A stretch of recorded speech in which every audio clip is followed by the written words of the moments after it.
ئەمڕۆ لە چوارەمین پێشانگای نێودەوڵەتی کتێب لە سلێمانی ئامادەم.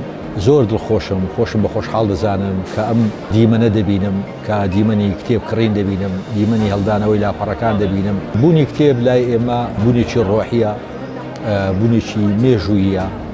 ئێمە مێژووی ڕۆژهەڵات لە کتێبەوە دەستمان پێ کردووە.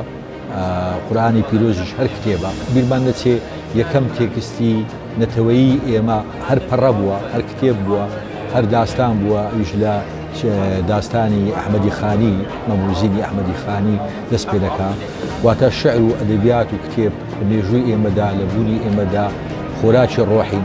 هیوادارم هەموو قوتابخانەکان، هەموو خێزانەکان، هەموو خوێندکارەکان سەردانی ئەم کتێبخانەیە بکەن و ئەم پێشانگەیە بکەن و چاویان بە کتێبی دڵخوازی خۆیان بکەن. زۆر سپاس.